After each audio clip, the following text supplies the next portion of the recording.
I think one thing that people need to understand is theaters are where culture changes the most. Over the last 3 years, over the last 2.5 years, 23, 24, and halfway through 25, you have the highest average box office release per film in independent film, higher than A24, actually more than double, actually triple A24's average. Focus comes the closest to you. So yours is about 34, 35 million. Focus's is about 30 million. A24's is under 10 million per film. On top of that, your total box office over the last 2.5 years, so 23, 24, halfway through 25, you've done approximately, you can check me on this, about $416 million in total box office. Now, your second place over that time of all independent labels to A24, who has 525 million, but they released 53 films and you released 12. So, that's a kind of a remarkable hit rate. So the box, Rotten Tomatoes is wonderful, but in reality, the rubber hits the road at the box office. And Jordan, this is, for the distribution master here. How do you maintain that level of success, film after film after film after film? I mean, it is remarkable. So when we started looking at theatrical, Jeff's first mandate was, we don't understand this industry. We need to go look and collect as much data as physically possible as we go dabble in this world. And to see if it's really a broken industry. And because everybody's like, no, theatrical is really broken. It's going to die and go away. You can't survive it. And so it's just, can we get a whole bunch of data and see is it truly broken? What's happening here? And so the first thing is, again, tech and marketing backgrounds is everything that we do, you have to be able to see. I mean, everything's about being able to see what's in front of you. And the way you see what's in front of you is through the data that's happening in real time. If you don't have real-time data, you're as blind and as in the dark as anybody else out there. You can have your hypothesis and your theories about how it's going to go, but you're just guessing. And so that was the first thing. And the first thing that we wanted to do is we basically went, and we were told by everybody, like, you'll never get the data.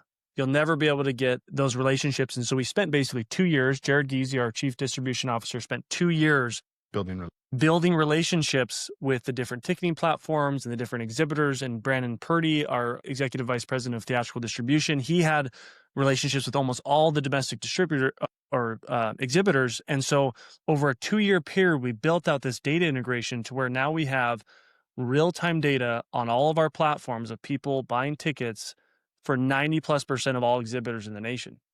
And it allows for us to be able to go and say, okay, we know as marketers that we don't actually need to go for a movie to be successful. We don't need 360 million people in the United States to know about the movie.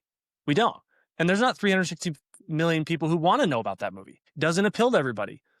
We just need the right 4 to 10 million people to know about that movie, right? That's where you have to hone in. And so this process of collecting all that data, we were also shocked when we got done with the data integrations and we asked our partners, like, so who else has asked you for this? And they're like, no one's ever asked us for this. I was like, it's 2022. It's 2022. People are spending hundreds of billions of dollars of marketing the box office every year. And no one's even asked you for the data. Like, it just blew our mind. And so that was also a moment where we're like, we can disrupt this industry. Yeah. We're like, okay, theaters are not broken. This is a really meaningful channel. People who distribute film are broken. That's who's broken, right? Yes. The gatekeeper model and the antiquated model is very, very broken. And so that process, that multi-year process, put us in a position where we can scale up and down our P&A based off of the data we're seeing in real time.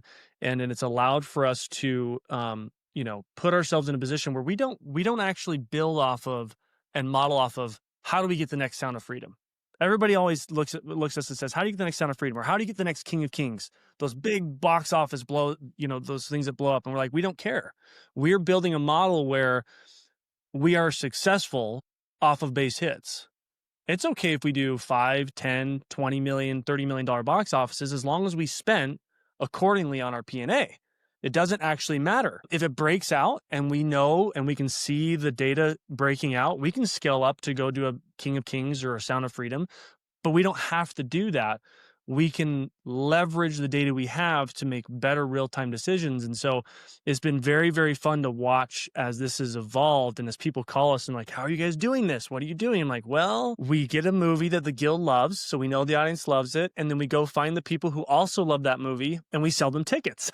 It turns out that, like, so we're experts at marketing, and we marketed Squatty Potties, and that made a huge viral hit with Squatty Potties. Selling a theatrical seat is not that different than selling a Squatty Potty. In general, You're very similar psychology. Yeah, you're squatting both instances, but it's all the same psychology. Human behavior is this, and so it's understanding. And Jeff and I did sales for, to pay for college and stuff, and so we understood from even when I was selling potatoes for him door to door, and he was selling potatoes when we were like 10, 11, 12, 13 years old. 11 years old, we were selling Idaho potatoes in Utah door to door to earn money. So it's just learning that psychology of how people understand and how you can fulfill their needs and what they need in a really meaningful way. And so it's been really exciting, but it's also exciting because the theater business is far from dead. It is a beautiful business. It just needs to be managed appropriately. Yeah, I think the conversations around social media revolve a lot around what's going on in theaters. Scorsese's explained this at CinemaCon a few years back, where he just said the conversation started in the cinema, and we see that. And there's a really, really great blog post on the Rabbit Room blog that's called "The Sacrament of the Cinema," and if you look at the age demographics of movie theaters, it's actually now younger. The average age of movie theaters goers is 30 years old. Yeah, it's younger than any other media except maybe TikTok. Except for maybe TikTok, but it's younger than Instagram. It's younger than YouTube.